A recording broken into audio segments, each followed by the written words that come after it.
తర్వాత అదే ధాన్యం తీసుకొచ్చి పరవానం పెట్టి కష్టమైతే ఈ రోజుకి ఫలితం దక్కిందిరా భగవంతురాని సంక్రాంతి సంబరాలని సంక్రాంతి ఇంతాద్రి సంక్రాంతి చేసుకోవడం అనేది కొత్త అల్లుళ్ళు కొత్త కోడళ్ళు అలాగే తోడల్లుళ్ళు తోటి కోడళ్ళు ఎక్కడి నుంచో విదేశాల నుంచి వచ్చినా కూడా కొంతమంది ఎంతో గ్రామాల నుంచి పనులకు వచ్చి ఆ పనుల్లో వాతావరణము పరిరమ్యంగా జరుపుకుంటారు. ఎందుకంటే ఇప్పుడే సంవత్సరానికి ఒకసారి సంక్రాంతికి రావడం అనేది ఆనవాయితీ.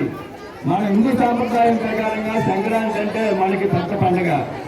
ఈ 3 రోజుల పండుగకి 3 విధాలుగా మన ఊరు డెవలప్ చేయడం జరిగింది. ఈ సంక్రాంతి కూడా ఈ పంట తీసుకురావడం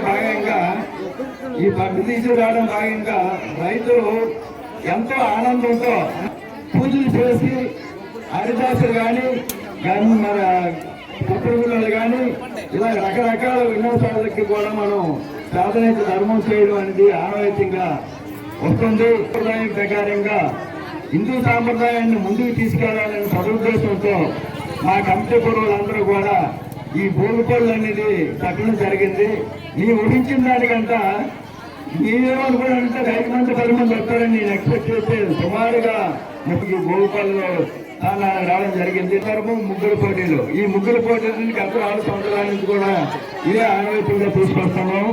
ఈ ముగ్గురు పోటీల్లో ఫస్ట్ ప్రైజు బల్రెడ్డి లలిత, సెకండ్ ప్రైజు బల్రెడ్డి లక్ష్యం కాదు మన చేస్తారు ఇవ్వడం జరుగుతుంది కాబట్టి అలా ఏంటండి సెకండ్ ప్రైజ్ 2 పొలాలు అండి, 3వ ప్రైజ్ పొలాలు అండి. ఈ 3 ప్రైజులు కూడా ఆ రోజు చేస్తారు స్టేజ్ మీద ఇవ్వడం జరుగుతుందండి. సహకరించిన పెద్దలకి చిన్నలకి ఈ సంబరాలను ఎంతో ఉత్సాహంగా జరిపిన ప్రతి ఒక్కరికి సాక్షులు కోరుకుంటూ తెలియజేసుకుంటూ ఈ అవకాశం పెద్దలందరికీ ధన్యవాదాలు తెలుపుకుంటూ సెలవు తీసుకుంటాను. Thank you.